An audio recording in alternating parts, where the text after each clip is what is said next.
దోషాలు అంటారు మనుషులకి, నాగదోషం అని, రాహుకేతు దోషం అని, ఇవంటి దోషాలు ఉంటాయి కదా, నిజంగానే ఆ మనిషికి దోషాలు ఉండడం ఉంటాయి.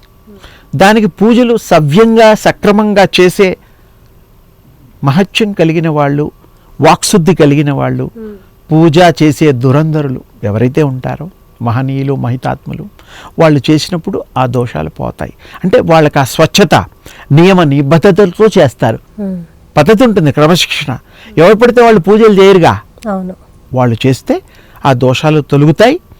అలాగే థ్రెడ్స్ కడుతూ ఉంటారు. అవును. ఇప్పుడు భారతదేశంలో మోడీ దగ్గర నుంచి, గతంలో ఎన్టీ రామారావు గారి దగ్గర నుంచి, ఇప్పుడు చిరంజీవి గారి దగ్గర నుంచి, పవన్ కళ్యాణ్ గారి దగ్గర నుంచి, మన తెలంగాణ సీఎం గారు రేవంత్ రెడ్డి గారు కూడా చేతికి కంకణబద్ధులై అంటే థ్రెడ్స్ కడుతున్నారు. అవును, ఎవరైనా కడుతూ ఉంటారు. అంటే వారి పేరు మీద పూజలు చేసి ఆ థ్రెడ్కి శక్తిని ధారపోసి అప్పుడు ఆ థ్రెడ్ కట్టడం వల్ల వారికి మంచి కలుగుతుంది. డాక్టర్స్ కూడా ఇలా ముట్టుకుంటే హార్ట్ బీట్ చెప్తారు నాడి కదా. ఇక్కడే కడతాం మనం, మనకట్టుకే కడతాం. ఏది దారాలతో పేనిన థ్రెడ్స్. ఎందుకు?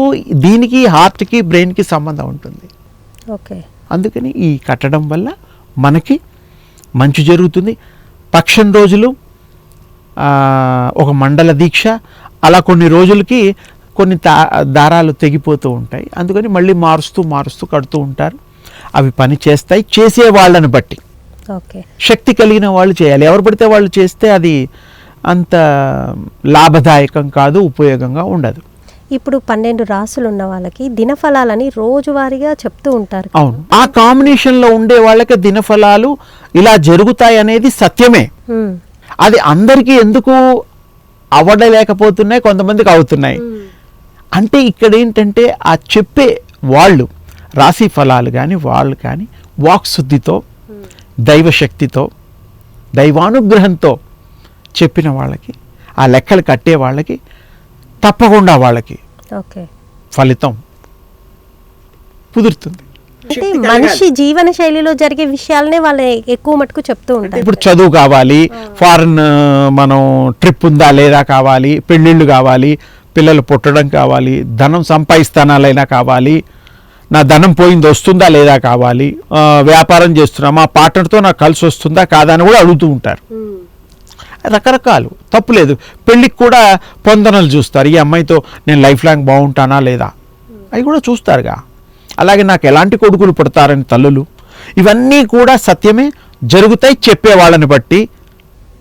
సో చెప్పేవాళ్ళని బట్టి, చెప్పేవాళ్ళే ముఖ్యం.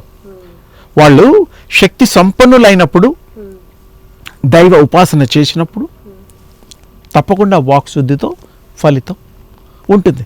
2 4 ప్రపంచంలో, 3 6 ఆ లెక్క తప్పండం లేదు. నేను క్యాలిక్యులేషన్ ఆల్వేస్ కరెక్టే, గణితం. కానీ చెప్పే విధానం ఎవరైతే చెప్తారో ఫలాలు, వారికి శక్తి కలిగి ఉన్నప్పుడు ఆ పదాలకి బలం వచ్చి అవి ఫలితం మీకు కలుగుతాయి. గురుగారు, ఇంకొకటి ఈ మూఢనమ్మకాలు అనే దాని మీద మీరు ఏం చెప్తారు? మూఢనమ్మకాలు అంటే ఒకప్పుడు గతంలో చాలా వందల వేల సంవత్సరాల నుండి కూడా ఇవి ఉన్నాయి. అప్పట్లో జనాభా కూడా తక్కువ ఎక్కువలు కూడా జరిగాయి.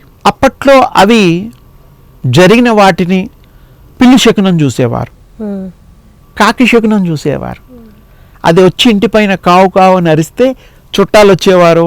అవును, అలా అని ఊళ్ళల్లో ఇప్పటికీ ఉంటుంది. అంటే ఏమిటి, ఆ కాకి అని కొన్ని ప్రాంతాల్లో, పక్షులని కొన్ని ప్రాంతాల్లో అనే భావాలు వేరు. అది వాహనం ఎవరిది? మన శనీశ్వరుడిది. అలాగే హంస వాహనం ఒకరిది, నెమలి మరి స్వామి కుమారస్వామిది, ఎలుక మన గణపతి స్వామిది. అలా ఒక్కొక్క దేవుడికి ఒక్కొక్క వాహనాలు ఉన్నాయి. ఆ వాహనాల గురించి కూడా విడిగా ఒకసారి ప్రత్యేకంగా చెప్తాను. ఎందుకు ఆ వాహనాలు వారికి అవబడ్డాయి, ఆపాదించబడ్డాయి. ఇక్కడ ఏమిటంటే తప్పకుండా ఆ రోజుల్లో జరిగినందుకే వాళ్ళు ఆచరించడం మొదలుపెట్టారు. జరగకుండా ఉంటే ఆ రోజుల్లో చేసేవారు కాదు కదా. ఇప్పుడు మాత్రం శకునం అంతగా పట్టించుకోక్కర్లా.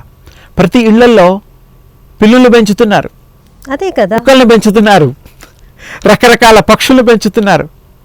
మరి ఇప్పుడు పిల్లి అడ్డొచ్చి వెళ్ళేటప్పుడు ఎదురొస్తే అది ఎంతవరకు అంటే, నేను దానికి సూక్ష్మంగా చెప్పేది ఏంటంటే, సున్నితంగా మనం పెంచే పిల్లులు, మనం పెంచే పశుపతాదులు ఏవి కావు.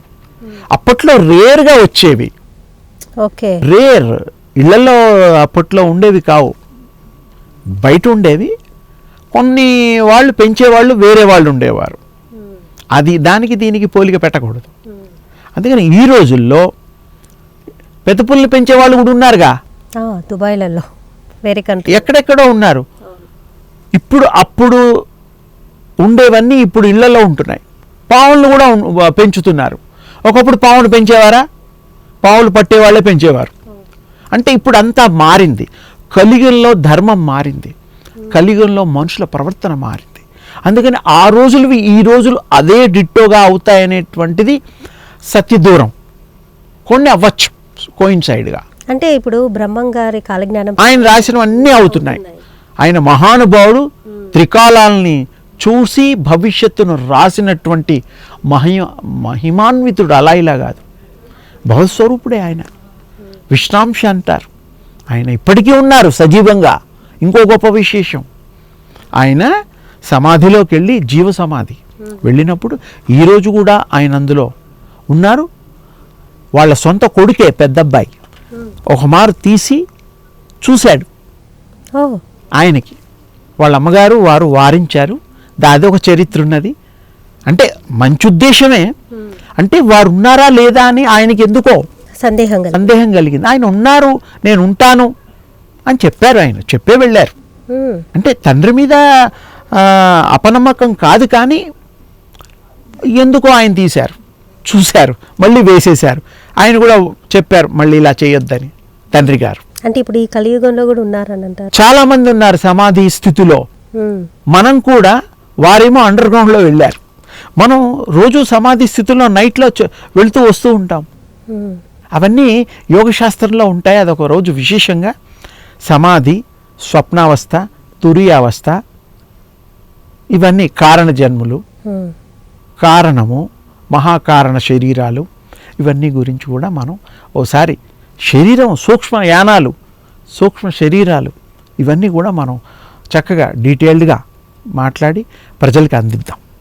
అందరికీ దాంట్లో కూడా కొంతమంది ఇంట్రెస్ట్ ఉంటాయి కాబట్టి ఆత్మ ప్రయాణాలు, ఆత్మ ప్రత్యక్షంగా ఇతరులకు కనబడడాలు తేజోరూపాలలో, ఈ గర్భంలో, ఓ తల్లి గర్భంలో ఆత్మ ఎలా ఎంటర్ అవుతుంది, అది ఎలా సెలెక్ట్ చేసుకుంది. ఆత్మలు సెలెక్ట్ చేసుకుంటాయి. ఇప్పుడు చెప్తున్నాను మీకు, తల్లి గర్భంలో, పలానా గర్భంలో నేను ఆ తల్లి గర్భంలో ప్రవేశిస్తాను అని అవి డిసైడ్ చేసుకుంటాయి.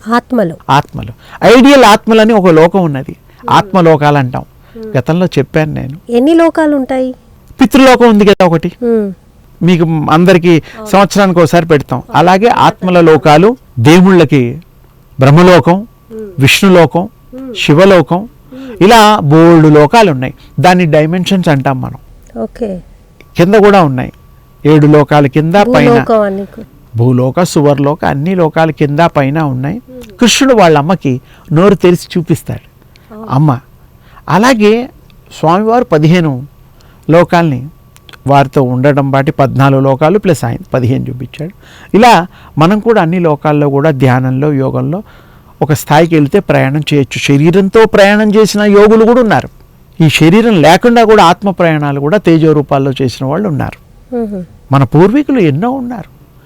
ఇప్పుడు ఎలైన్స్ అవి ఇవి అంటున్నారు, వేరే గ్రహాంతర వాసులు. అప్పుడు వచ్చేవారు, ఇదేం కొత్త కాదు. మహాభారత యుద్ధంలో బోల్డ్ గ్రహాల నుంచి రకరకాల వాళ్ళు, ఇంద్రుడు, దేవేంద్రుడు, ఆ దేవతలు మరి భూమి మీద వచ్చి సాయం చేయలా, చరిత్ర చెప్తోందిగా. అలాగే అది ఏమిటంటే అప్పట్లో అది కామన్. ఇప్పుడు మనకు తెలియదు కాబట్టి ఇది ఆశ్చర్యంగా ఉంది.